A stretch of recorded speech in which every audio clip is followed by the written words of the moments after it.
C'est reparti pour un petit peu de Jean-Luc Mélenchon. Beaucoup de réacts à Jean-Luc Mélenchon un peu dernièrement, mais bon, en même temps, vu la séquence, déjà il est beaucoup invité sur les matinales. Il fait pas énormément de matinales, Jean-Luc Mélenchon, c'est cette année, il en a pas fait des masses. Mais là, Jean-Luc Mélenchon versus Benjamin Duhamel sur France Inter, on était obligé de regarder, ça sera un très bon support aussi pour parler de l'actualité brûlante. Donc c'est parti, c'est vrai qu'on réacte pas mal à Méluche ces derniers jours, ces derniers temps, mais bon, voilà, c'est l'actu qui veut ça. Donc on y va. C'est parti. Merci Mazarin91. Merci beaucoup. Entre Burgalassi, Klemovic et toi, c'est toi mon top 1. Ah, merci Mazarin91. Ça me va droit au cœur. Allez, on y va. Donc c'est parti, vous êtes sur le Standard d'Inter, Nicolas Domeran. Nous recevons le leader de la France Insoumise, Jean-Luc Mélenchon. Bonjour. Jean-Luc Mélenchon, bonjour. Bonjour. Il a rendu Jean-Luc Mélenchon, bonjour. Bonjour. Et bienvenue sur Inter. La France est plongée dans la crise politique. Si le gouvernement Lecornu 2 a été nommé hier soir, la perspective d'une censure et d'une dissolution ne s'est toujours pas éloignée. Non, je dirais même qu'elle se rapproche en fait. Sachant que le gouvernement Lecornu 1 n'a même pas eu l'occasion d'être censuré, il a démissionné avant quoi. Donc là, il n'y avait pas tant l'ombre de la censure. Là, il y a l'ombre de la censure. Même techniquement, Bayrou, il n'a pas été censuré, il a perdu son vote de confiance. C'est l'article 49 alinéa 1 et pas l'article 49 alinéa 2 de la Constitution. Donc là, en vrai, ça fait longtemps qu'on n'a pas eu une vraie censure à proprement parler. La dernière, c'était Barnier. Là, c'est vraiment une vraie censure à proprement parler qui devrait se faire. Sachant que la censure risque d'arriver juste après le discours de politique générale et que, évidemment, qu'il n'y aura pas de vote de confiance à l'issue du discours de politique générale, comme c'était prévu. S'il était sincère, Lecornu, s'il était un honnête républicain, il ferait son discours de politique générale, il ferait le vote de confiance et il partirait le jour même. Donc dès demain. En vérité, on va devoir attendre quelques jours qu'une motion de censure soit votée, a priori. Et là, après, s'il n'y a pas de dissolution, je ne comprends pas. Voilà. Ça, c'est pour le contexte français. On va parler dans quelques instants de la situation en Israël, de l'immense émotion, alors que les otages sont en train d'être libérés. Alors là, c'est l'angle France Inter, c'est l'angle journalisme mainstream français et tout. Donc là, c'est en mode les otages sont libérés, immense soulagement en Israël, etc., etc. L'immense soulagement, c'est plutôt de voir un cessez-le-feu à Gaza, les troupes de Tsahal qui reculent, même si elles n'ont pas encore reculé totalement, voir 500 000 Gazaouis retourner dans le nord de Gaza où ils pouvaient littéralement plus vivre, totalement démoli, commencer à reconstruire. Pour moi, c'est surtout ça le sujet, quoi, plus que la réjouissance des Israéliens qui récupèrent les otages. Mais les deux sont liés. Mais on va parler de ça, effectivement.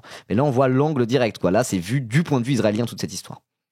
Hamas. Mais d'abord, Jean-Luc Mélenchon, ce nouveau gouvernement, on connaît désormais les noms des ministres de Sébastien Lecornu, le préfet de police Laurent Nunez à l'intérieur, l'ex-PDG de la SNCF Jean-Pierre Farandou au travail, Gérald Darmanin à la justice. Je m'arrête là. Quel regard portez-vous sur cette équipe gouvernementale ? Monsieur Domeran, si vous me le permettez. Attends, monsieur Domeran, moi je veux monsieur Duhamel, ouais. Non, ça va, c'est juste pour l'intro. Après, ça repart sur Duhamel.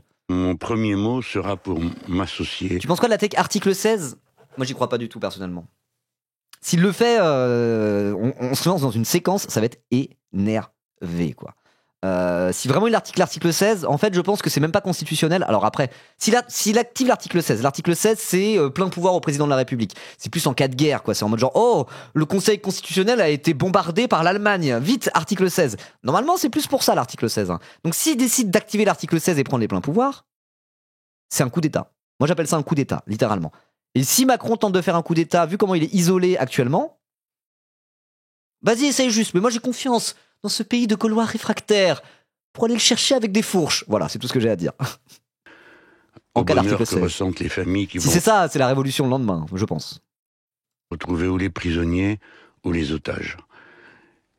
Attends, je remets au début, là, je me suis mélangé les pinceaux. Équipe gouvernementale. Monsieur Domeran, si vous me le permettez, mon premier mot sera pour m'associer au bonheur que ressentent les familles qui vont retrouver ou les prisonniers ou les otages. Alors pourquoi il dit ou les prisonniers ou les otages ? Parce que effectivement, il y a on refera un stream demain probablement plus détaillé sur vraiment Gaza, le plan Trump, etc., etc. Donc là, quand il dit les otages et les prisonniers, c'est pour parler à la fois des otages israéliens qui là ont été, je crois que c'est ce matin, hein, il y a eu les échanges d'otages, donc ont été rendus par le Hamas, en gros, qui ont été libérés par le Hamas. Et il y a aussi quasiment 2000 otages palestiniens. Moi, j'utilisais le même terme pour les deux. détenus par Israël qui vont être échangés. Mais les otages les otages palestiniens les plus importants, notamment Marwan Barghouti, a priori restent emprisonnés. Et justement, le Hamas voulait négocier et pousser là-dessus pour tenter de, parmi les otages palestiniens détenus par Israël, récupérer parmi les plus importants, notamment Marwan Barghouti. Et à ce stade, Israël est pas pour. Israël le fait pas. Donc à voir comment ça va évoluer. Tout ça va évoluer assez vite. Mais voilà. Donc là, il dit otage pour les Israéliens, prisonnier pour les Palestiniens. Il reprend le vocabulaire en fait qui s'utilise déjà. En vérité, on peut dire otage ou prisonnier pour les deux, parce que c'est vraiment c'est la même chose, quoi. Voilà. Et pour nous, les Français, qui avons été si impliqués de cœur, d'esprit, dans tout ce qui s'est passé, il faut que cette journée soit une journée de joie partagée, mais aussi de méditation, et pour ceux qui sont croyants, de prière pour nos morts, et la fin de cet affreux massacre qui dure depuis 2 ans. Puissions-nous enfin, je pense que Pierre Aski vient de faire un très bon résumé des données de la... Pierre Aski ?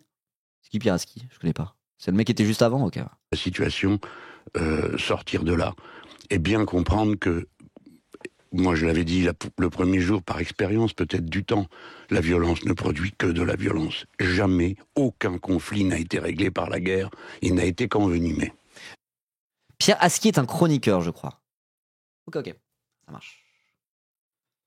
Jean-Luc Mélenchon, on parlera dans un instant. Excusez-moi de perturber. Non, mais on parlera du gouvernement dans un instant, mais puisque vous allez sur... Il n'est pas fatigué, il est en mode campagne, il fait le sage. Je pense que c'est peut-être un peu des deux. Il est 8h30, c'est tôt le matin quand même. Souvent, je crois que c'est pas le plus gros amateur de matinale, Jean-Luc Mélenchon. Il me semble, j'avais entendu des trucs un peu comme ça, quoi.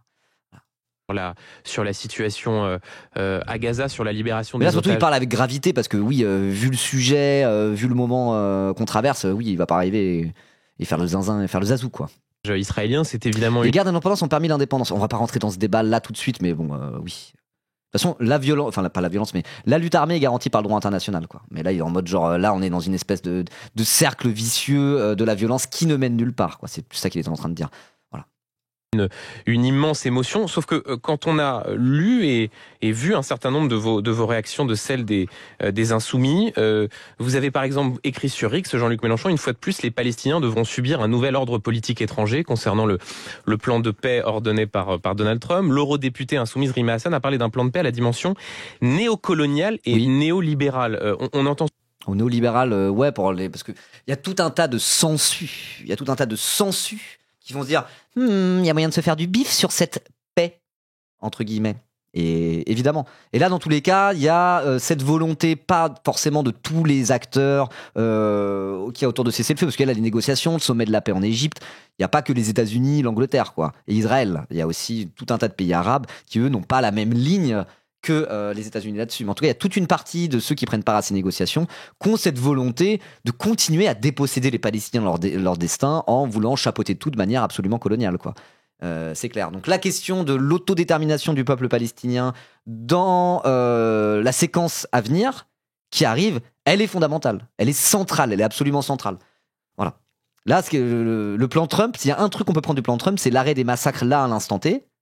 Le début de la reconstruction de Gaza, l'entrée d'aide humanitaire massive dans la bande de Gaza, etc. Et après, là, c'est loin d'être terminé. Toute la question de quelle forme va prendre le gouvernement provisoire, ce qui va se passer par la suite. Voilà, ce n'est que le début d'un nouveau chemin post-7 octobre. Peut-être. C'est même pas encore dit. Voilà. Ce que vous dites ce matin sur ce bonheur de voir les otages israéliens libérés, est-ce pour autant difficile de reconnaître le succès diplomatique qui permet cette libération des otages? Bon, pour les félicitations, les congratulations et l'autoréjouissance, on compte sur vous. Mais les gens sérieux qui ont à se préoccuper du futur, comme vient de le faire M. Aski, à l'instant même, oui. Il vient de soulever toutes les difficultés que rencontre la situation. Et je vais vous faire remarquer un mot. Monsieur Duhamel, je vous connais, vous êtes républicain et démocrate comme moi. C'est Mélenchon Prime. Là, on a Mélenchon Prime. Quand Mélenchon Prime parle à des journalistes en leur disant « Bon, un peu de sérieux, moi je te chie à la gueule toute la journée, Benjamin Duhamel, mais vous êtes un républicain, un démocrate comme moi. » Pour moi, c'est Mélenchon Prime, ça. C'est le meilleur Mélenchon médiatiquement. Il arrive, il est calme, la posture de vieux sage, les arguments purs, la dignité humaine comme étendard. Moi, j'adore. Il y a un mot qu'on n'entend pas, c'est élection. Quelqu'un a l'intention, un jour ou l'autre, de demander aux Palestiniens s'ils vont ou non voter pour choisir leurs représentants, et ainsi de suite. Maintenant, si vous m'interrogez... Pardon, Jean-Luc Mélenchon, mais qui est responsable Mélenchon forme campagne, exactement. du fait qu'il n'y ait pas d'élection Eh bien, vous allez nous le dire. Oui. Mais moi, ce que je sais, c'est que je souhaite des élections. Voilà ce que je sais. Ce qui compte, monsieur Duhamel, Oui. votre position et la mienne, il faut bien nous comprendre. Vous êtes un observateur et un commentateur. Moi, je suis un acteur.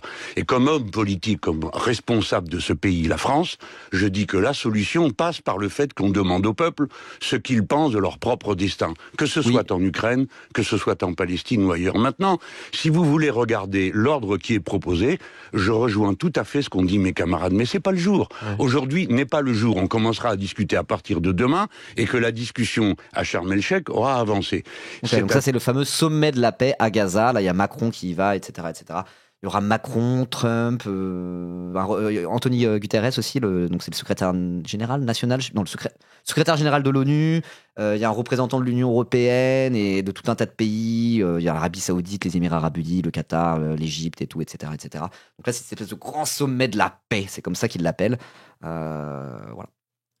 Dire que, imaginez qu'on va régler le problème sans prendre l'avis des Palestiniens, sans qu'on s'accorde sur la formule de « il y a deux États » ou « il y en a un seul » entre Palestine et Israël. C'est une vue de l'esprit. À ce qu'il vient de dire, pardon, c'est pas souvent que je suis d'accord avec lui, mais il vient de dire « si on n'a pas une solution ou un cadre ferme, on est sûr qu'on prépare d'autres catastrophes ». Je pense... C'est ça, parce que là, ça peut être reculer pour mieux sauter, ou ça peut juste être faire un cessez-le-feu, faire la paix pour que ça recommence exactement de la même manière dans 2 ans ou dans 10 ans, quoi. Je veux dire, le 7 octobre est pas sorti de nulle part, évidemment. La situation coloniale en Palestine, c'est depuis au moins 1948 et l'État d'Israël qu'elle est là.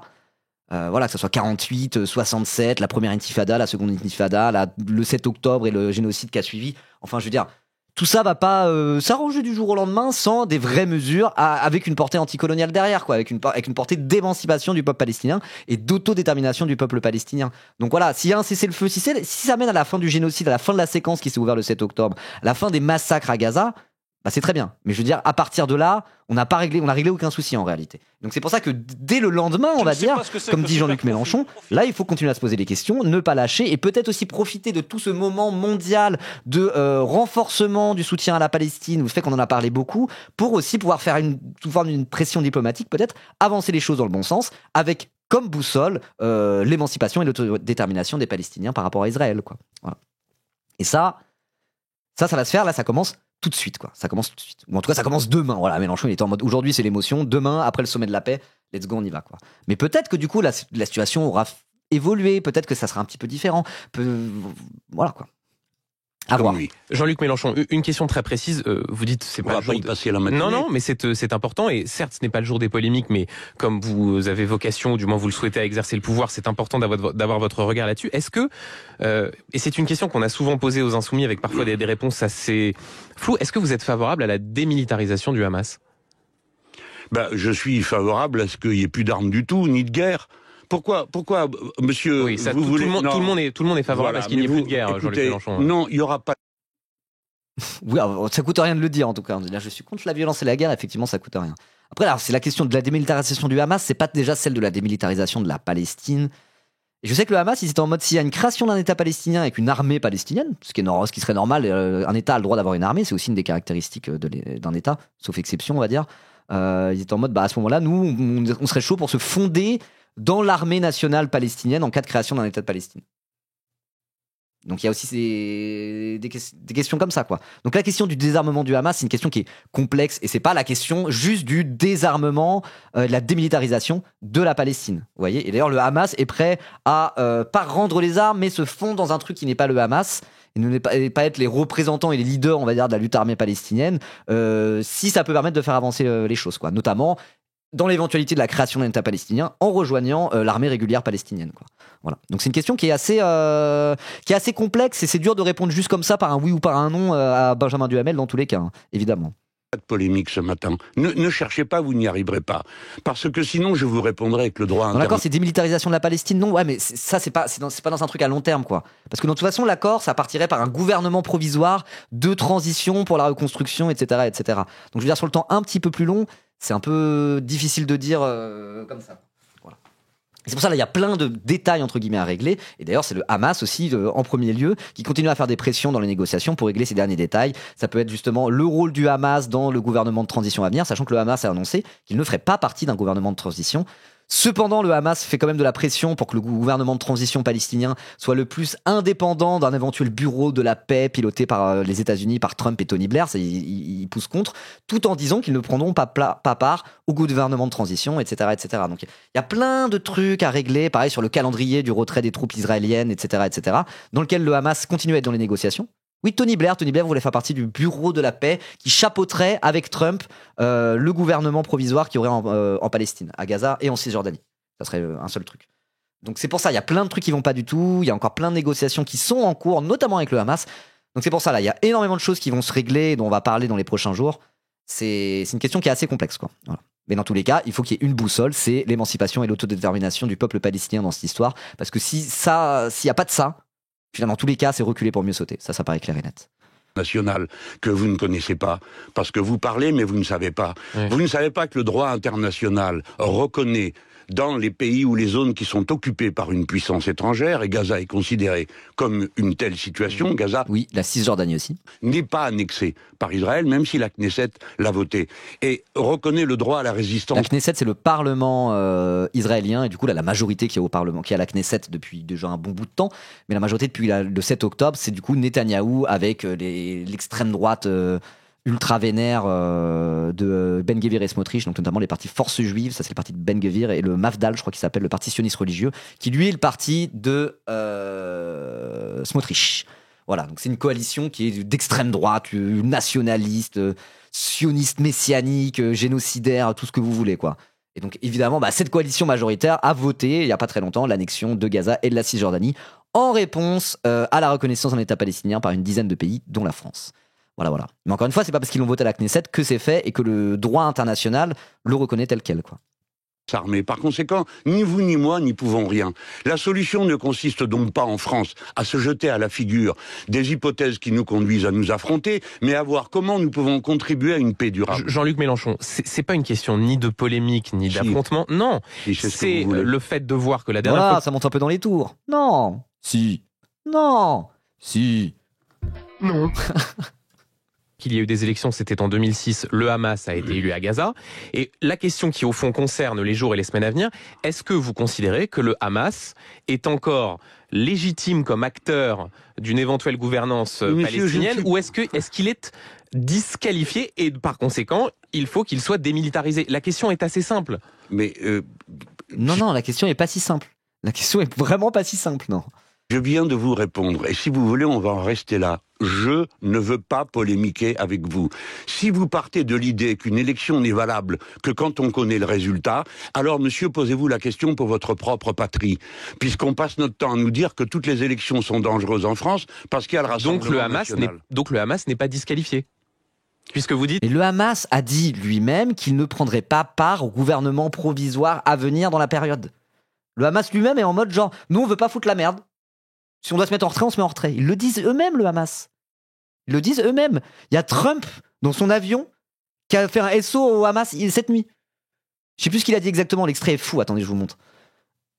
La situation est en train d'évoluer. Là, le truc de dire, oui, mais le Hamas, c'est dangereux terroriste. Et blablabla. Là, dans le cadre du plan Trump, ce n'est pas pertinent de parler de ça tel quel, quoi. C'est encore une fois, c'est une vision extrêmement franco-française de dire oui, mais c'est des terroristes quand même. Là n'est pas la question, là, dans un truc de négociation. Même Trump, il est là, à limite, à faire des SO au Hamas, quoi. Genre, vraiment. J'exagère un peu, mais genre, réveille-toi, Benjamin Duhamel, là. La méta a changé un petit peu, là. Il y a quand même eu un espèce de revirement ces derniers jours, hein. Regardez Trump, ce qu'il a eu à dire sur le Hamas. Là, il parle du Hamas, hein. Hamas rearming, instituting themselves as a Palestinian police force, shooting rivals. What is your message to Hamas? We're standing because they do want to stop the problems, and they've been open about it, and we gave them approval for a period of time. Donc Trump n'est même pas tant pour le désarmement du Hamas que ça. Même lui, quand il le dit, on parle de Donald Trump. Donc là, la question, c'est en mode genre, oui, il voudrait plutôt prendre peut-être un rôle de police. Du coup, c'est pas il dépose les armes, mais du coup, en interne, le Hamas prendra un genre de rôle de police. Donc c'est peut-être une des hypothèses, j'ai pas très bien suivi. Et Trump, il répond, non, mais le Hamas, ils sont très bien, ils font du très bon boulot, ils veulent la même chose que nous, on est ensemble. C'est assez impressionnant, hein. Enfin, je veux dire, l'évolution qu'il y a eu ces derniers jours, ce revirement est assez spectaculaire. Et encore une fois, on l'a déjà expliqué, on a fait plusieurs lives dessus. Trump fait ça par pur intérêt personnel. Il n'en a rien à foutre du sort des Palestiniens. Mais il a décidé de changer son fusil d'épaule juste pour se présenter comme un homme de paix, etc., etc., quoi. Et pour tenter de préserver une partie de son bilan diplomatique de son premier mandat par rapport aux accords d'Abraham, etc., etc. La Knesset vient de demander le prix Nobel de la paix 2026 pour Trump. Bah tiens.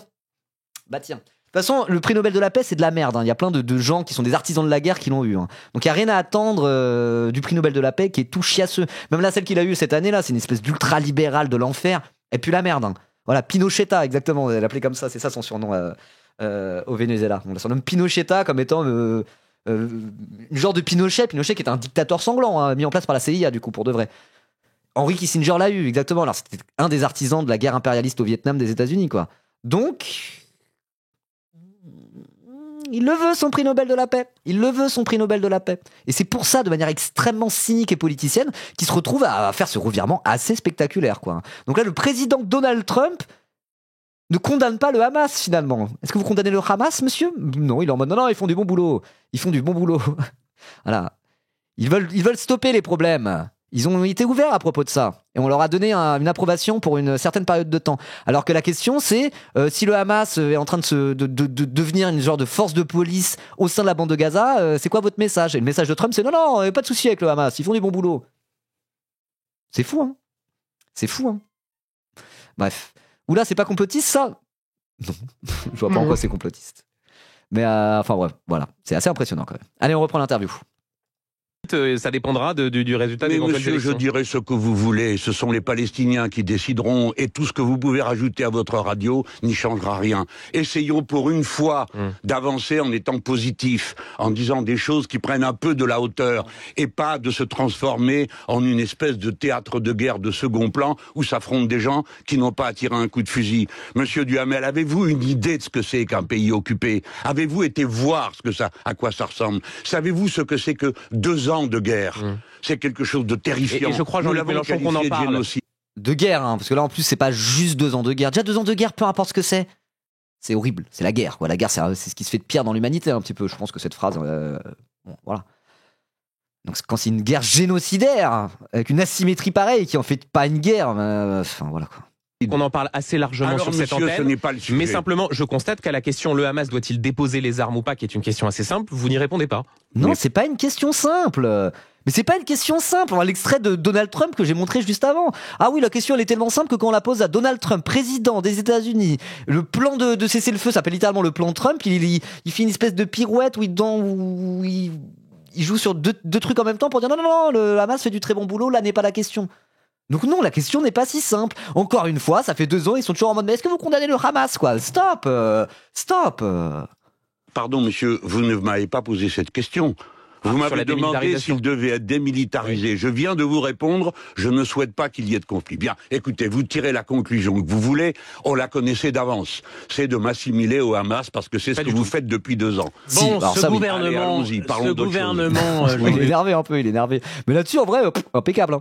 Impeccable. Même je pense qu'il n'y aura pas de... Pour récupérer ça, dire regardez, Mélenchon ne condamne pas le Hamas, je pense que ça va même pas le faire comme ça. De toute façon, la méta a tellement changé qu'il y a tout un tas d'arguments qui commencent à ne plus fonctionner, même médiatiquement, quoi. Les trucs de est-ce que vous condamnez les violences, après 2 ans de génocide et les images qu'on a vues, ce revirement de Trump, la reconnaissance d'un État de Palestine, tout le bordel et toute la merde qu'on a bouffé ces derniers temps, l'argument de est-ce que vous condamnez le Hamas, il commence à tirer un peu à blanc, quoi. Voilà.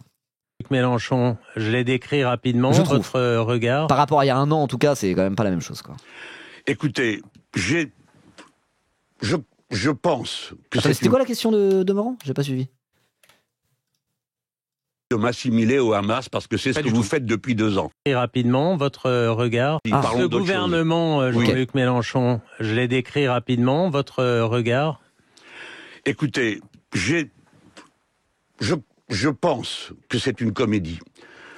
D'abord parce qu'il reproduit les traits essentiels du précédent, il les durcit sur certains aspects, comme par exemple la présence de personnalités qui sont très hostiles, tout le groupe Horizon, à la retraite à 64 ans, pour la raison qu'ils la veulent à 67.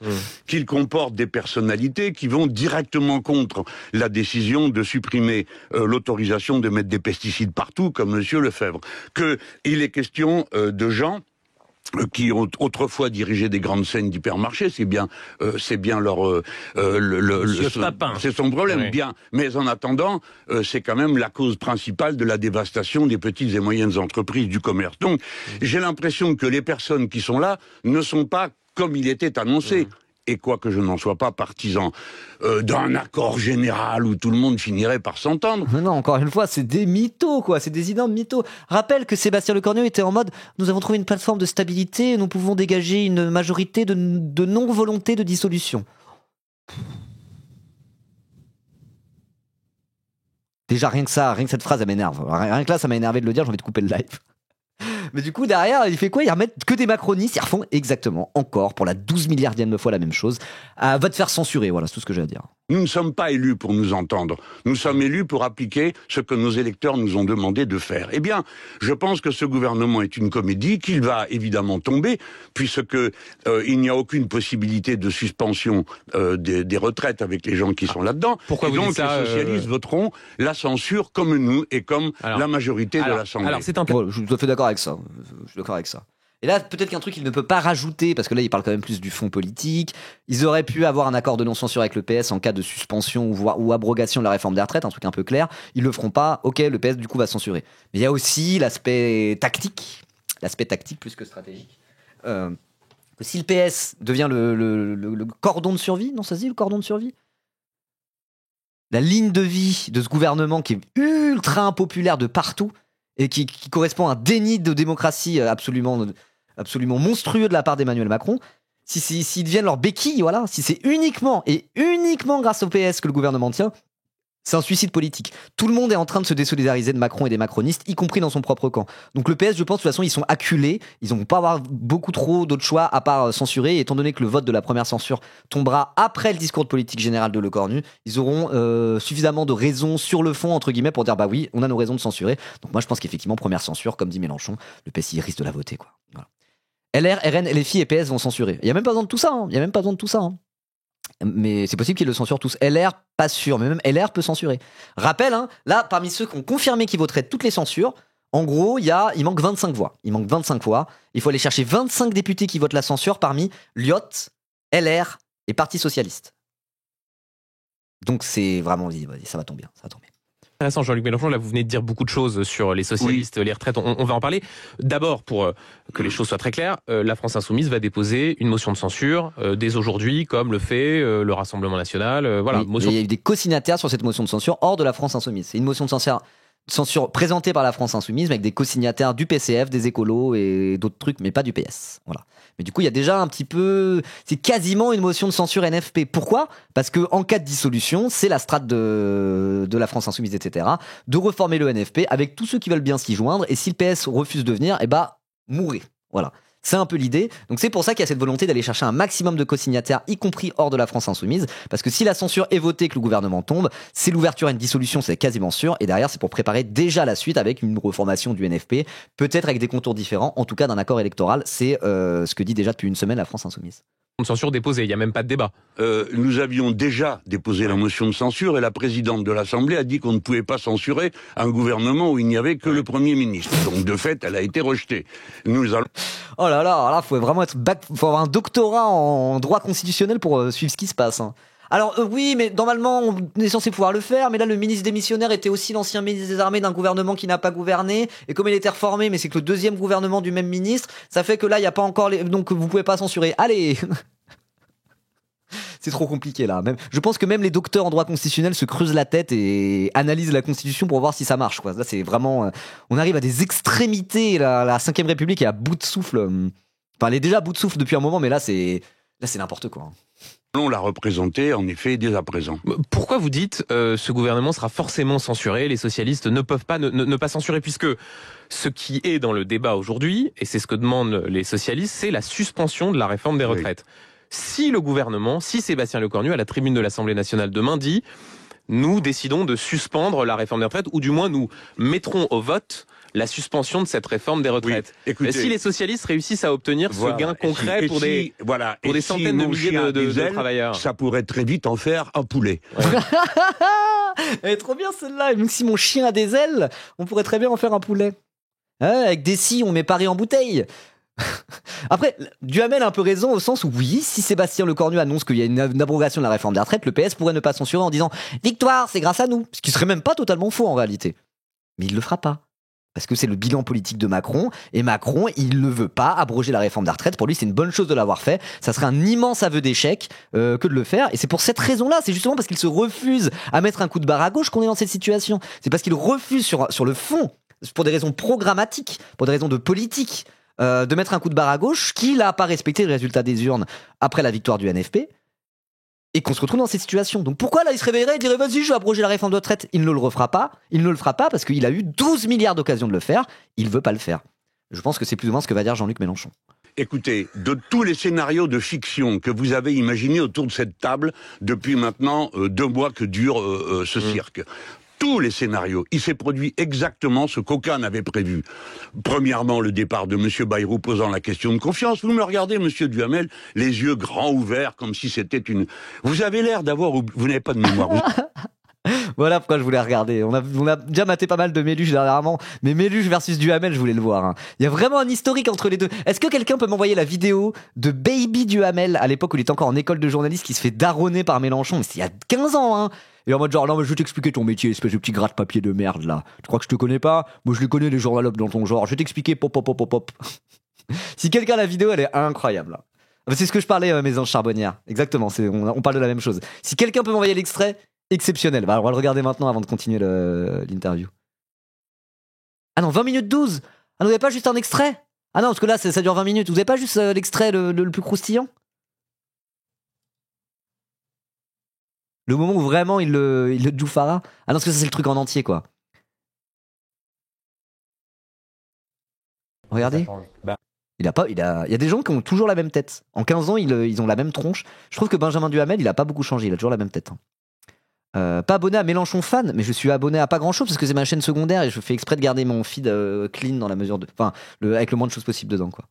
Ça commence à 10 minutes 45 et après ça dure 10 minutes. Ah.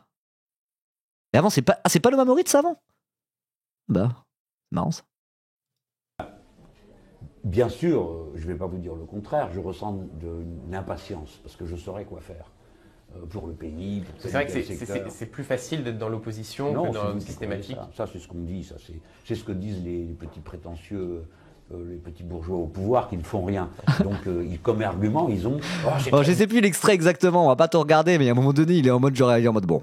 T'es jeune, t'es encore un peu couillon, je vais t'expliquer ton métier de merde là. Et à un moment donné, vraiment, il est en mode genre oh, papapo. Voilà. Si quelqu'un a un extrait, un timecode précis du moment où il lâche des immenses punchlines, je suis preneur. Voilà, sans ça on va pas tout regarder. Bref, allez, on continue. Vous étiez en vacances à ce moment-là. Non, j'ai un peu de mémoire. J'ai notamment la mémoire de Jean-Luc Mélenchon. Vous avoir entendu dire que le président de la République allait être destitué et la motion de destitution a été évacuée par le bureau de l'Assemblée. Attendez, changez pas de sujet. Vous avez l'air, vous êtes mal à l'aise, je le comprends. Pourquoi ? Je suis pas du tout mal à l'aise. Parce que le 18 août, rien de tout ça n'était sur la table. On allait tranquillement voir la rentrée se dérouler. Monsieur Bayrou avait déposé son plan, son projet de budget, etc. Est arrivé l'appel au 10 septembre et ensuite l'idée qu'une grève générale pourrait avoir lieu. Tout d'un coup, M. Bayrou, pour la première fois, depuis 5 ans, dépose la motion de confiance qui est immédiatement refusée. Et depuis... cet événement prévu par aucun d'entre vous, dont vous ne vous expliquez pas l'origine, mais dont je viens de vous rappeler l'origine, c'est le mouvement populaire du 10 septembre et le mouvement intersyndical du 18 septembre. Eh bien, voilà pourquoi. Donc vous avez le point de départ. Que se passe-t-il ? Ce pays ne veut plus de la politique qui est pratiquée par M. Macron. Voilà, parlons un peu du fond. Parlons un petit peu du fond. Et c'est aussi pour ça qu'à un moment donné, on peut dire oui, mais la coalition... Macron est tellement impopulaire, y compris parmi sa propre majorité, il est voué à... Chaque gouvernement macroniste dans la continuité du macronisme est voué à se faire censurer, quoi qu'il arrive. Et que vu que Macron est le président le plus obtus de l'histoire de la Ve République, et qu'il est plus isolé que jamais, je veux dire, on peut faire des... on peut discuter très longuement avec une plateforme de stabilité, peut-être qu'en faisant ci et ça. On s'en bat les couilles. On a passé ce stade depuis très très longtemps. Là, la méta, c'est Macron démission. C'est Macron le zinzin, enfermé dans l'Élysée, totalement déconnecté de la réalité et en train de devenir fou comme un petit tyran, quoi. Voilà, c'est ça la méta. Et je veux dire, c'est ce que le Français moyen pense aussi. Et on peut pas analyser les différentes dynamiques et les rapports de force au sein de l'Assemblée, avec aussi toutes les postures politiciennes qui se greffent dessus, sans partir du principe que tout le monde chie sur Macron et qu'il y a une envie quand même d'autre chose dans le pays, quoi. Voilà. Ça n'est pas sa communication qui est mauvaise, D'accord. ça n'est pas sa personne, peut-être est-elle détestée, mais c'est pas le sujet. C'est la politique qu'il pratique. Par conséquent, il faut en finir, pas composer avec. Il n'a plus aucune légitimité. Il a perdu toutes Jean-Luc les élections Mélenchon. depuis son élection en 2022, qui était une élection Jean-Luc Mélenchon. contrainte. Oui. Et d'ailleurs, c'est l'élection où il a gagné uniquement grâce au barrage républicain et aux voix de la gauche, et même aux voix des mélenchonistes. Mélenchon a dit pas une voix pour Marine Le Pen. Vous en souvenez en 2022, à l'issue de son très beau discours qui a fait pleurer tout le monde là, où il dit la lutte continue. Il a dit votre vote m'oblige, Macron, en étant élu, vous inquiétez pas, votre vote m'oblige, la gauche. Il a pas dit la gauche, mais c'est ce qu'il sous-entendait, pour que derrière il réagisse comme ça. Quand on reprend juste quand on fait l'histoire du deuxième quinquennat de Macron, genre c'est même étonnant là qu'il n'y ait pas la révolution en ce moment même, en fait. Parce que là, vraiment, c'est en mode genre, mais le souverain est devenu tyran, quoi. C'est vraiment, on est dans une phase comme ça. Ça peut faire penser à des moments d'histoire avec des rois totalement fous qui finissent par aller se faire chercher par le bon peuple, quoi. Voilà. La question des retraites. Vous avez combattu la réforme d'Elisabeth Borne. Vous avez peut-être parmi vos sympathisants, même sans doute vos sympathisants, vos électorats, des gens qui sont frappés directement par le Bien report sûr. de l'âge légal. Bien sûr. S'il y a une possibilité de suspendre la réforme à 62 ans et 9 mois, c'est-à-dire de permettre à Voilà. des centaines de milliers de gens de Évidemment. partir plus Qui tôt vous à la retraite. préoccupe, ça se sent. Mais Écoutez-moi, Jean-Luc monsieur. Mélenchon, écoutez juste, on va essayer de faire les choses calmement. Je Oui, vous pose bah- des questions, vous pouvez y répondre. Est-ce que quand on fait de la politique et a fortiori quand on est de gauche, on ne se bat pas pour obtenir des avancées concrètes, même si ça ne va Mais pas aussi écoutez, loin que vous ne le Monsieur souhaiteriez? Duhamel, on va faire les choses tranquillement, Ouais. comme vous venez de le dire. Attends, juste Macron démission égale RN au pouvoir. Je préfère que la gauche prenne bien le temps de travailler sa stratégie et gagner les élections en 2027.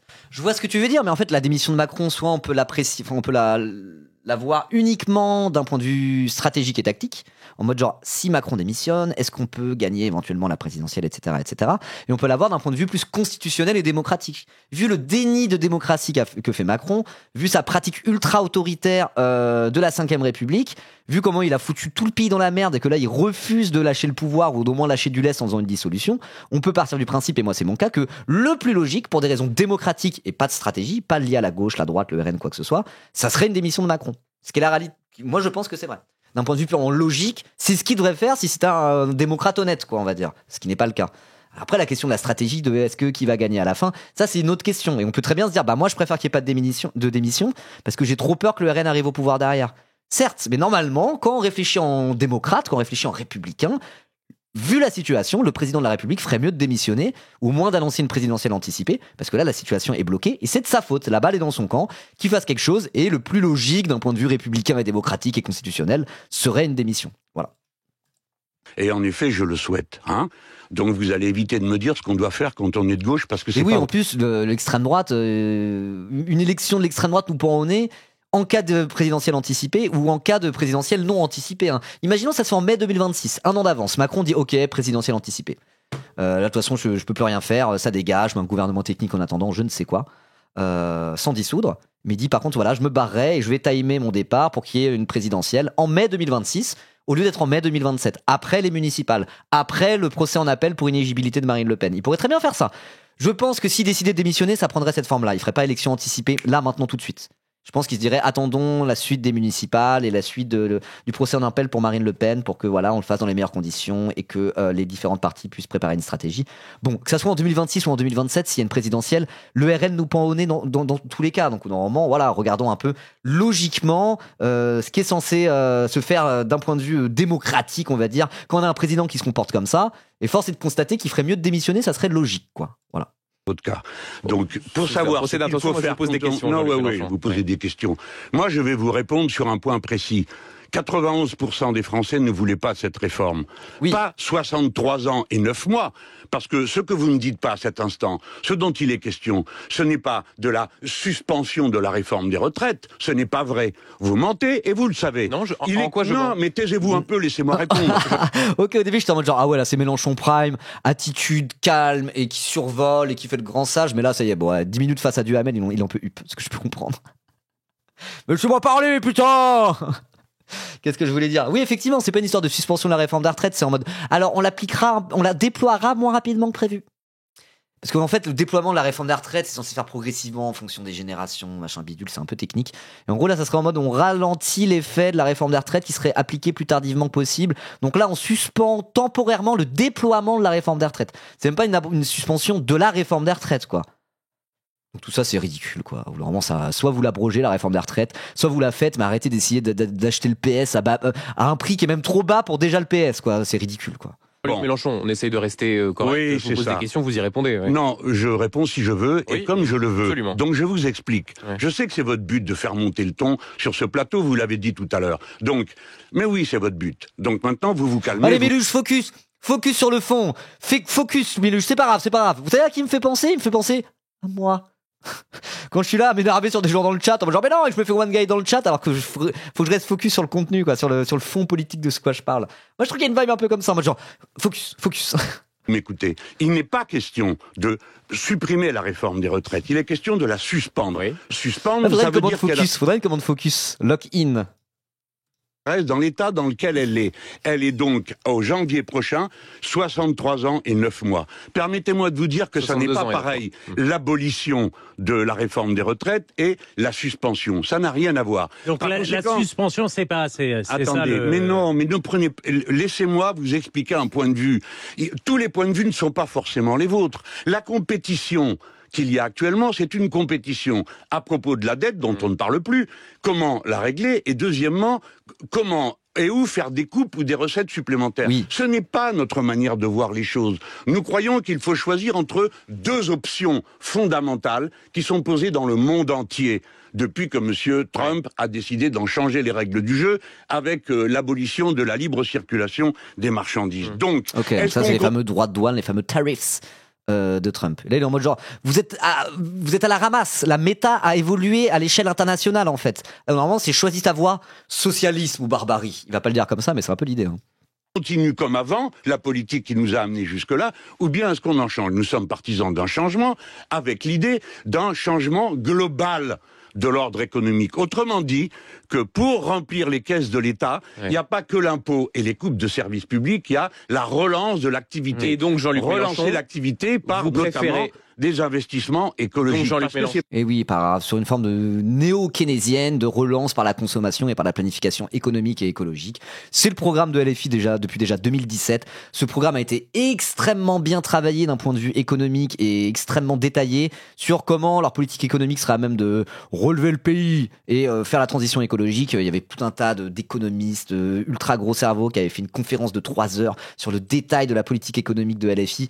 Moi, c'est aussi pour ça que j'aime bien LFI, c'est qu'en termes de politique économique, ils sont carrés de fou. Et là, c'est effectivement la question qui se pose. C'est aussi le moment de repolitiser un peu tout ça. C'est quel projet? On continue à faire une espèce de projet néolibéral, bizarre à la macroniste, ou vraiment on met un coup de barre à gauche? Un coup de barre à gauche, c'est un changement de doctrine économique. C'est aller sur quelque chose, une forme de capitalisme plus régulé, avec un État qui est plus central, et économiquement, je veux dire, et qui fait de la planification et qui gère un peu le truc, contrairement au laisser-faire, ou encore pire, au néolibéralisme où l'État est directement au service du marché. Là, c'est la question qu'il faut se poser. C'est la seule question à se poser quand on parle d'économie à un moment donné, dans le cadre du capitalisme. Sinon, on peut aussi être anticapitaliste et révolutionnaire, évidemment.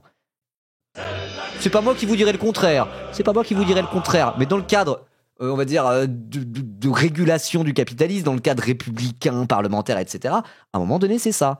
Il y a deux politiques économiques qui s'opposent, une politique économique néolibérale macronienne et une politique plus de gauche régulationniste, keynésienne, vous appelez ça comme vous voulez. Et à un moment donné, les questions budgétaires qu'il y a maintenant, derrière, c'est ça la question qui se pose. Et derrière le taxer les riches, derrière tout ça, c'est aussi cette question-là, plus fondamentale, de quelle politique économique on décide de mener dans ce pays à partir d'aujourd'hui.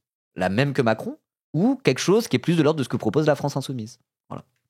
par là que ça passe. Alors là, vous avez un deuxième choix. Ouais. Pardon, monsieur Duhamel, de vous interrompre, mais il y a un deuxième choix. Le deuxième choix, c'est est-ce que vous préférez l'économie d'armement qui s'annonce dans toute l'Europe ou l'économie de développement écologique? Ce sont deux Bon, après, Mélenchon dit ça, mais quand c'est pour Dassault, l'économie de l'armement, ça le dérange pas trop, hein.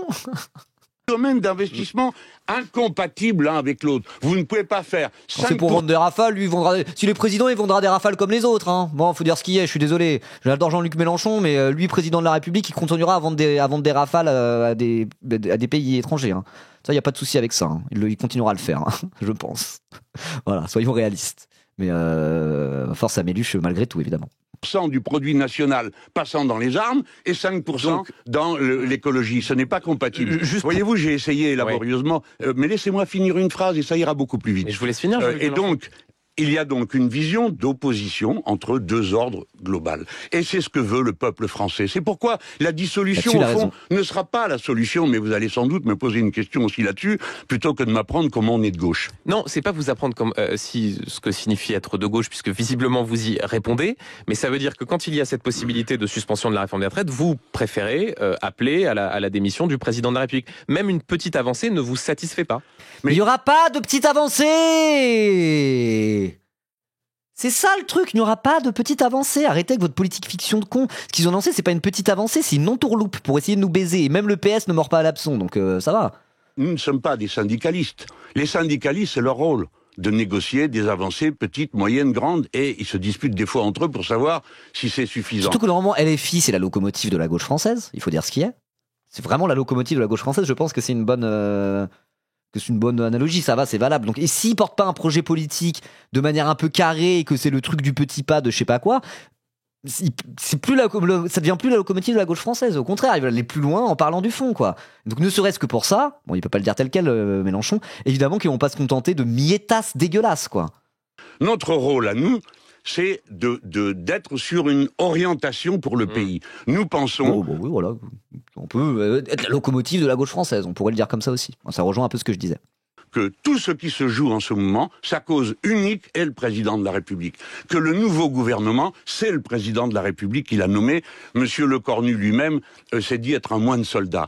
Par conséquent, c'est la politique du président de la République qui va continuer à s'appliquer. Dès lors, si on veut changer quelque chose... Voilà, s'ils acceptent les miettes, il n'y a plus de gauche. Exactement. Faire des choix. Mais je vous dis, probablement que les miettes vont tellement être famélique que probablement même le PS mord pas à l'hameçon. Donc c'est dire à quel point c'est des miettes. Parce que le PS, il est achetable à bas prix, pour le coup. Et donner de l'autorité, c'est en passant par le président de la République. Donc, son départ. Quel moyen? Et le seul moyen que nous avons. Les uns sont dans l'adjuration. Monsieur le président, allez-vous-en. C'est Édouard Philippe. C'est pas très correct. Et c'est pas non plus... ça va pas. Non, mais... Vous qui dites qu'il est pas très correct? Non. Quoi? Oh là là, il troll là, Méluche. Enfin, c'est pas très correct en mode genre, non, nous sommes des républicains sérieux, nous, monsieur Duhamel, nous avons proposé une motion de destitution, c'est pas des paroles en l'air. Voilà, je pense que c'est ça qu'il va dire. Il vous a quand même rendu service, arrêtez. Tous les mots pour vous sont un prétexte à faire des histoires. Qu'est-ce qui n'est pas correct? Quand on est un élu, on doit d'abord utiliser les moyens politiques que l'on a. Il n'y a qu'un seul et unique moyen d'obtenir le départ d'un président de la République pour un député, pour les représentants de la nation. Oui, les représentants du peuple, la chambre basse. Voilà. Ce qui signifie... Enfin, le critère qui fait qu'on peut se considérer comme une démocratie, ou une république, même juste une république, c'est la démocratie représentative. C'est le fait que ces 577 députés sont les représentants directs des citoyens français, circonscription par circonscription, et que du coup, c'est eux qui votent les lois. Et donc, par le truchement, par l'intermédiaire de nos députés, représentants du peuple dans la chambre basse, c'est le citoyen, c'est le peuple souverain qui fait la loi, qui écrit la loi à travers leurs députés. C'est le principe de la République, Rousseau, le contrat social, tout ce que vous voulez. Donc oui, effectivement, quand il dit ça, c'est en mode les députés, le peuple, à travers les députés, ils ont un seul moyen de faire jarter un président de la République, et c'est la destitution. Voilà. Rappelle que les députés, c'est vous et moi. Hein. C'est nos représentants directs. Sont les représentants du peuple. C'est la destitution. On peut dire, alors, on a le droit de dire... C'est pour ça qu'il disait la République, c'est moi. Quand il disait ça en tant que député. Bon, personne n'est sacré. C'est ça que ça voulait dire. Bon, après, ça voulait dire qu'il était très très vénère et qu'il avait envie de cogner un keuf. Mais c'est ça que ça voulait dire. Quand il s'est pris pour une espèce de sénateur romain en toge. Comme ça, sa personne est sacrée. La République. Voilà. Ça n'aura jamais lieu, etc., etc. Mais qui êtes-vous pour dire des choses pareilles, vu que rien de ce qui s'est passé, vous ne les avez vus se produire? Qu'est-ce qui vous permet de dire que les 3/4 de l'Assemblée nationale qui a voté le départ de M. Bayrou ne voterait pas le départ du président de la République? Oui. Surtout que la petite musique de la démission et du départ de Macron, destitution, démission, ça revient au même, elle se fait entendre de plus en plus fort, cette petite musique. Même LR est en train de le lâcher. Et en fait, si Macron, là, son gouvernement se fait censurer, il remet un gouvernement, il se fait censurer, il remet un gouvernement, il se fait censurer, il refuse de dissoudre, à un moment donné, il y aura 100% du pays contre lui, et la destitution, elle va finir par passer. Même auprès de la majorité sénatoriale LR, quoi. Vous voyez? Bon. Vous savez Non, tout, monsieur Jean-Luc Mélenchon, Duhamel. il faut 2 tiers de Mais les gens l'Assemblée qui et 2 vivent tiers dans du la Sénat. réalité- Donc tous les constitutionnalistes et les comment dire, experts. Mais la situation est en train d'évoluer, Duhamel. Si Macron se comporte toujours de plus en plus comme un petit dictateur, à la fin, peut-être Je que sais pas même ce que c'est LR que va ce dire bon allez, on vote la destitution parce que là, c'est un coup d'État quoi. Si Macron tente de faire un coup d'État typiquement, LR ils vont rester sur leur truc.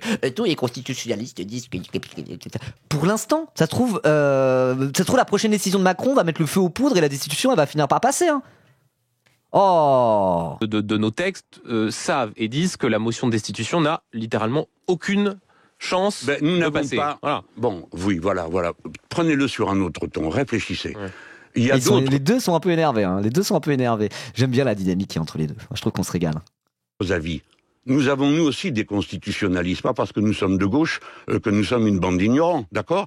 Donc il y a aussi des gens parmi nous qui réfléchissent, qui savent. Et aussi des gens qui savent que la politique ne se règle pas d'une manière administrative, elle se règle par le fait que des gens réfléchissent et prennent des décisions.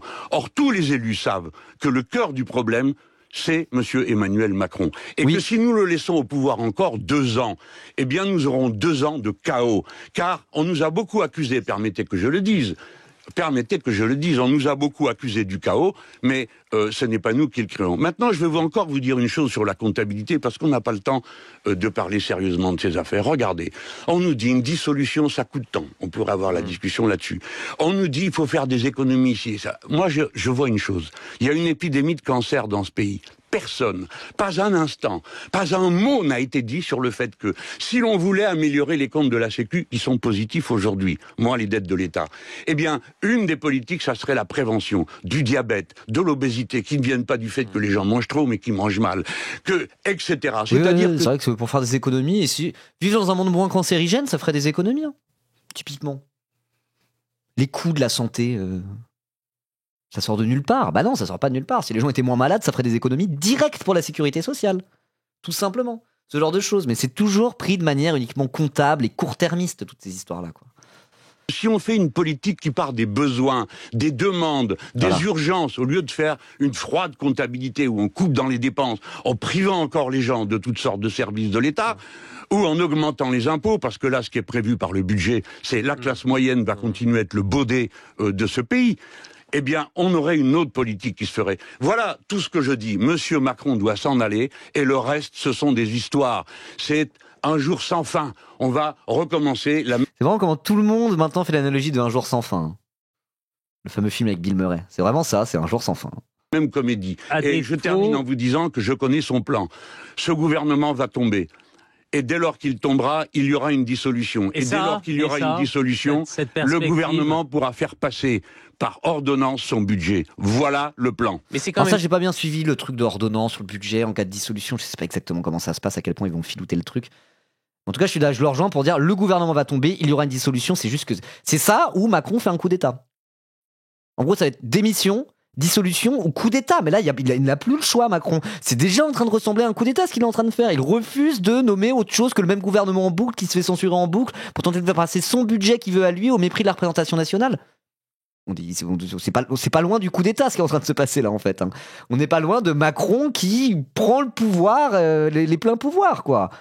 Coup d'État, oui, ça serait l'article 16. Je sais pas exactement. Je pense qu'il n'y a pas une manière de faire un coup d'État. Hein. C'est un peu compliqué. C'est un peu plus compliqué. Je sais même pas si coup d'État, c'est le terme le plus adapté. Vous avez compris où je voulais en venir. Là, Macron, il est en train d'aller dans une direction où s'il veut continuer dans cette direction, je veux dire, ça va commencer de plus en plus à ressembler à un coup d'État. Pour de vrai. Étonnant, Jean-Luc Mélenchon. Dose quand même. Non, mais regardez comment il utilise la Constitution. Il refuse d'utiliser les leviers démocratiques à sa disposition pour débloquer une situation qu'il a lui-même provoquée. En étant totalement isolé, il ne prend même plus la parole à aucun moment pour parler de politique intérieure. C'est grave et historique ce qui est en train de se passer. On s'en souviendra de cette crise de la 5ème République. Hein. C'est du jamais vu. C'est du jamais vu. Moi, mes darons, ils sont nés en 60, 62, ils n'ont jamais connu de près ou de loin une situation qui ressemble à celle-ci. C'est historique ce qui est en train de se passer. On a un taré à la tête de l'Élysée. Et bah oui, non mais là vraiment. Donc c'est soit il dissout, soit on va pouvoir commencer à parler de coup d'État à un moment donné. Vraiment. Vous appartenez à un courant de pensée qui est contre le présidentialisme, qui considère que sous la Ve République, le président a trop de pouvoir, qu'il faut en revenir au Parlement. Et vous préférez le départ du président, une présidentielle anticipée, à une dissolution. Pourquoi? C'est parce que vous Oh, il a expliqué 10 000 fois, ça va. Oh. craignez qu'une dissolution ne soit pas favorable à la France Insoumise? Voilà, vous Non. Alors là, je préchote ce qu'il va dire. J'ai regardé sa conférence de presse il y a pas longtemps. Il va dire la dissolution ne réglera pas forcément le problème de la tripartition. Et en plus, s'il y a une dissolution là maintenant et que Macron décide de faire une démission derrière, et on va se retrouver avec un président nouvellement élu qui ne pourra pas dissoudre et qui se retrouvera avec une assemblée bloquée. Voilà, en gros, il va dire ça. attribuez bien sûr toujours des pensées médiocres. Pourquoi? Mais alors regardez la tête de Duhamel. Moi, médiocre? Non, c'est pas ce que je voulais dire, monsieur Mélenchon. Là, c'est une façon de dire, il y a que la petite politique irréminable dans la vie. Pour vous, c'est uniquement stratégique et tactique si je veux demander une démission et pas une dissolution. Pour moi, c'est juste intéressé pour ma propre chapelle. C'est pour des raisons démocratiques avant tout que je demande la démission, des raisons constitutionnelles, car moi, je suis un vrai démocrate. Macron est un fasciste de merde. Un fasciste de merde. Je pense que c'est ça un peu ce qu'il est en train de dire. Émote de fou. Je sais pas si ça ferait une si bonne émote. Mais attends, je prends la capture d'écran au cas où. Bouge pas. Voilà, je vais le mettre là. Et puis, si ça ferait une bonne émote, on ferait une émote du Hamel. Il n'y a même pas de chips. Hein. Oh non, ça bug. J'ai fait bugger mon PC. Adieu. Non, c'est bon. Hop là. Je prends une belle capture d'écran. Voilà. Je l'ai dans mon truc. C'est là. Je pourrais peut-être m'en servir plus tard. Alors du coup, Pourquoi pensez-vous que la seule raison pour laquelle je dirais une dissolution ne règle pas, ça serait pour arranger mes affaires? Vous n'avez pas bien étudié la situation. Ce n'est pas notre problème. Nous avons déjà été 17. Nous sommes 71. Notre problème, c'est pas de sauver nos places, c'est de faire ce qui permet d'avancer. Maintenant, votre remarque sur la... Et en plus, moi je pense qu'en cas de dissolution, vu l'effondrement du bloc macroniste, ça sera NFP versus RN et le NFP peut très bien augmenter ses sièges. Hein. Et je pense que côté LFI, ils se disent, en cas de dissolution, on peut très bien augmenter nos sièges. Puisque l'effondrement de la Macronie va peut-être créer une situation où il y a bien plus de second tour RN versus NFP, et auquel cas le NFP peut progresser en même temps que le RN progresse et que la Macronie s'effondre. Donc c'est même pas dit que c'est pas avantageux pour LFI une dissolution. Hein. Et d'ailleurs, il s'y prépare aussi à une dissolution LFI, sachant qu'il commence à tenter de reformer le NFP en prévention et qu'il se doute que ça peut finir en dissolution. C'est pour des raisons qui sont... Alors après, bon, soyons honnêtes, je pense que d'un point de vue tactique, c'est pas inintéressant aussi pour LFI d'avoir une présidentielle anticipée, parce qu'ils sont prêts à partir et envoyer le rouleau compresseur Mélenchon, gratter un second tour face à Bardella, et puis voilà, vous voyez. Donc peut-être qu'effectivement, il y a la stratégie de la tactique derrière, ça reste des politiciens, mais c'est pour des raisons avant tout démocratiques. Avant tout, je sais pas, mais il y a des raisons parfaitement pertinentes d'un point de vue démocratique de demander la démission de Macron plutôt que la dissolution. Voilà. Présidentialisation, monsieur Duhamel, votre remarque, elle mérite d'être regardée. Vous savez, je vais acheter tous les jours mes courses, ou tous les 2 jours, dans un magasin d'une grande chaîne d'hypermarchés. Et je suis contre le capitalisme et la grande distribution. Vous voyez? Et vous... Bah quoi? Ouais, je suis anticapitaliste et j'ai un iPhone. Ouais, je suis anticapitaliste et je suis millionnaire, dirait Mélenchon. Bah, c'est pas de sa faute, ça, entre guillemets. C'est son appart qui a quintuplé de prix entre le moment où il a acheté. Enfin bon, bref, peu importe. Mais oui. Vous mettez de l'essence dans votre scooter et je suis sûr que vous n'êtes pas d'accord avec l'augmentation du prix de l'essence. Nous vivons dans la vie réelle. Et dans la vie réelle, on fait avec ce qu'on a. Aujourd'hui, je ne vais pas opposer mes rêves d'une 6e République, que j'espère voir s'appliquer bientôt, parce qu'un jour on y viendra. Je vis dans la réalité. Et dans la réalité, c'est monsieur Macron la cause des problèmes. Donc monsieur Macron doit s'en aller. On a une question au standard de... Vous êtes sur le standard d'Inter. Je suis Nicolas Demeuran. Bonjour. Alors je vous rappelle le petit jeu du standard d'Inter. Si on essaie de deviner, c'est quel politicien avec une fausse moustache qui parle derrière le micro. Voilà, c'est le petit jeu qu'on fait à chaque fois. Donc on va voir si c'est un droitos, un gauchiste, je sais pas quoi, et bon, vous verrez. Dominique, bonjour Dominique, bienvenue, vous nous appelez de Reims. Bonjour monsieur Mélenchon. Bonjour vous madame. Dites que la violence conduit à la violence. J'ai une supplique à vous adresser. Je souhaiterais que votre groupe parlementaire... C'est Emmanuel Macron avec une moustache. C'est Yael Braun-Pivet avec une moustache. Dominique de Villepinte. Vous faites que gueuler à l'Assemblée et vous dites que la violence entraîne la violence. Quand on a dit ça, il parlait de La Palestine et Israël, quoi. Oh oui, c'est comparable. Ah, c'est très comparable avec LFI qui parle fort à l'Assemblée. Non, mais c'est pathétique. Hein. Après, elle a l'air d'avoir 112 ans, la meuf. Bon, bref. Participe à ce débat à l'Assemblée nationale, car la violence, elle arrive chez nous dans le peuple. Merci Dominique pour cette question. Nul à chien. Nul à chien. Brigitte ou Braun-Pivet, ouais. Moi je dirais que c'est Braun-Pivet.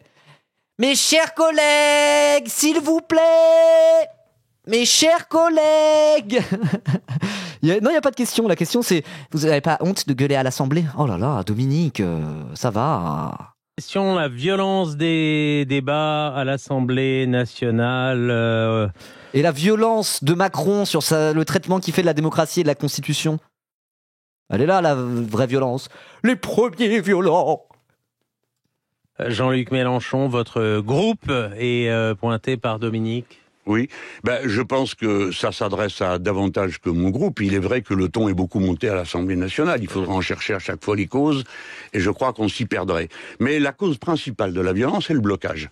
C'est-à-dire des gens, honnêtement, quels qu'ils soient, sur tous les bancs, ils sont là matin, midi et soir, et ils ont l'impression que rien ne débouchera jamais, compte tenu de la composition de cette Assemblée et des choix politiques qui sont de toute façon, de gré ou de force, imposés par le président Macron.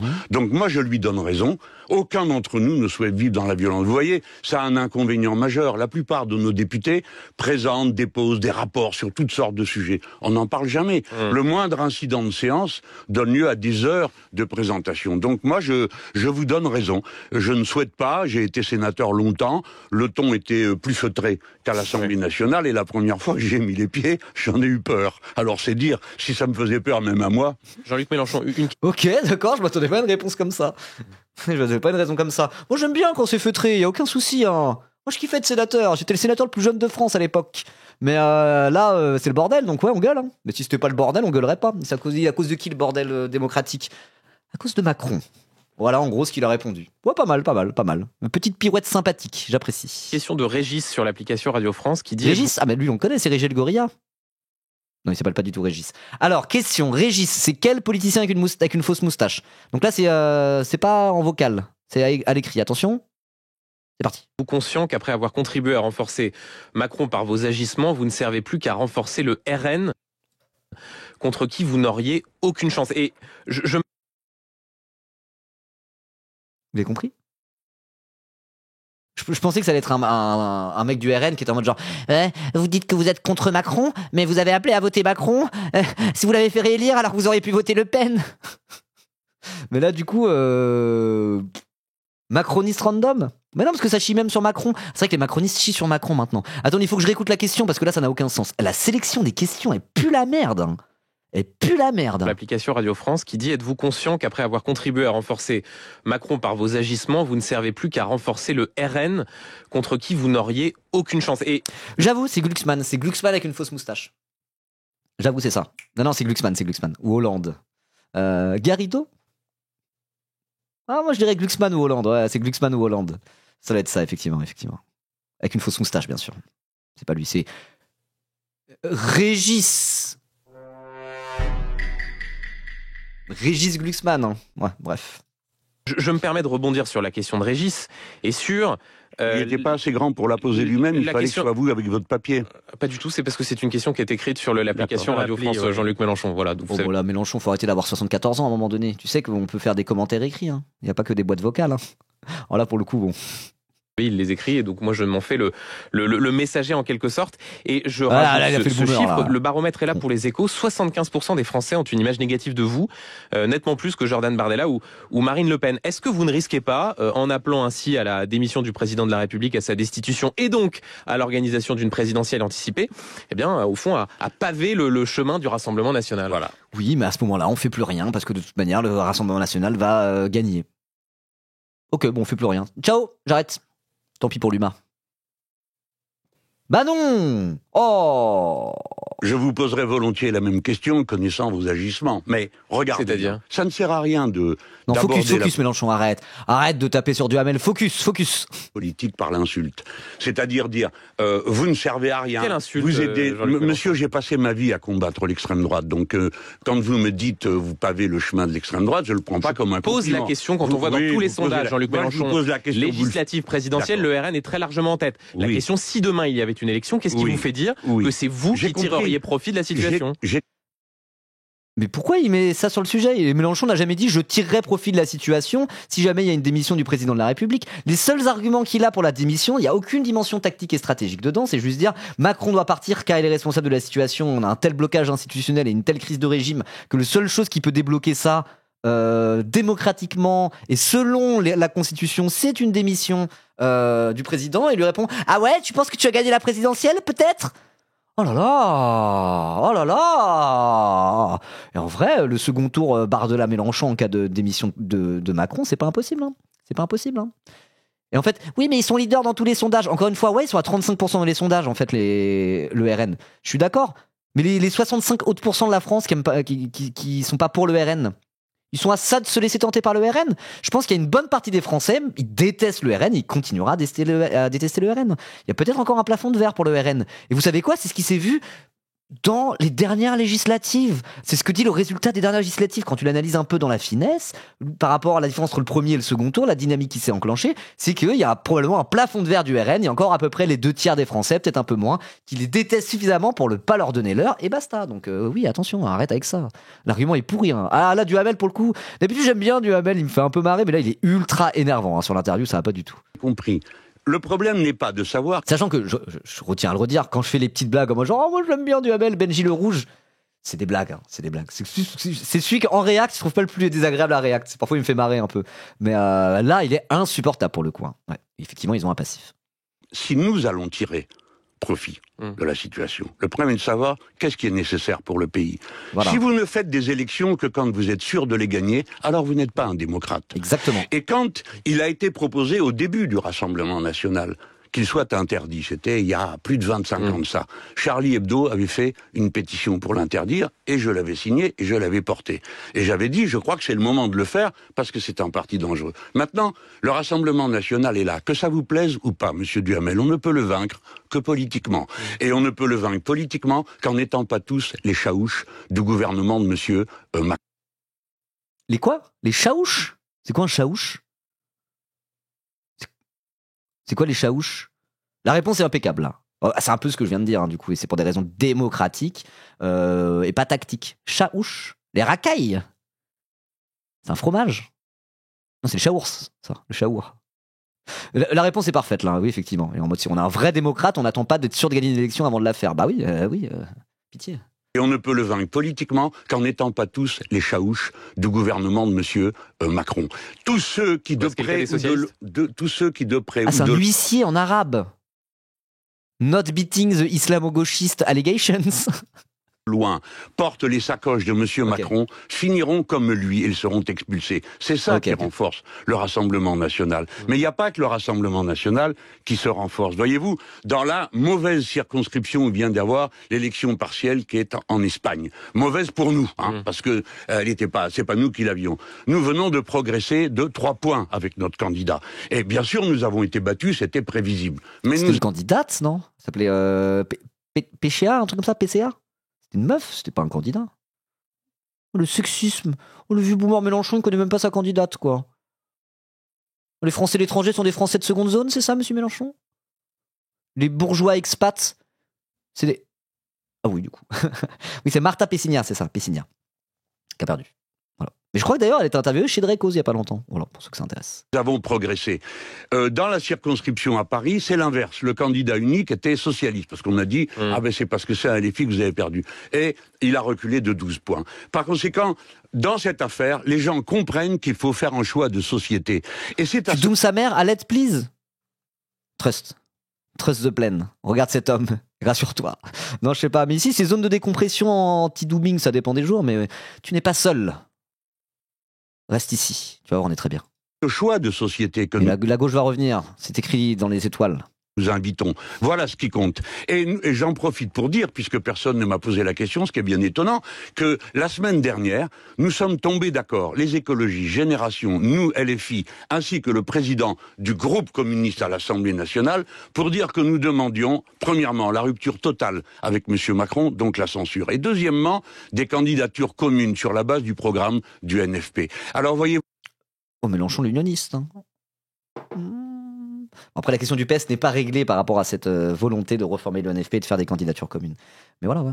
Vous, dans la vie, il n'y a pas que les menaces et la peur. La ligue de la peur ne nous mènera nulle part.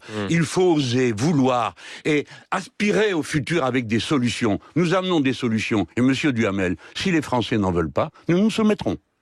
Merci Jean-Luc Mélenchon, fondateur... Ah, quel démocrate! C'est un vrai démocrate! Qu'est-ce qu'il a à voir avec Georges?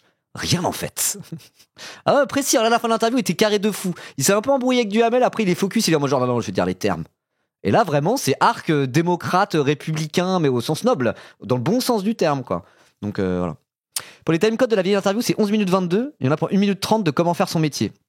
Merci mes anges charbonnières, mais je pense qu'on va s'arrêter là parce que je suis en retard, je voulais couper à 13h, il est 13h12, figurez-vous. Mais je pense qu'on va couper là parce que là j'ai vraiment des trucs à faire, faut que je mange, faut que je me prépare, je dois partir, j'ai 10 milliards de trucs à faire, c'est la méga course et j'ai faim.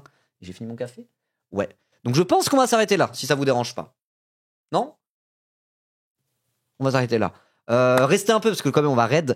Juste en tout cas, si je devais résumer cette interview, je dirais que Mélenchon a été très bon, Duhamel a été très énervant. Et que vas-y, dissous l'Assemblée nationale, Macron, là. Qu'est-ce que tu nous fais là? C'est bon, ça me casse les couilles. Voilà. Et pour ceux qui regardent la capsule, le replay en VOD sur la chaîne, n'hésitez pas à vous abonner, bien sûr. À bientôt.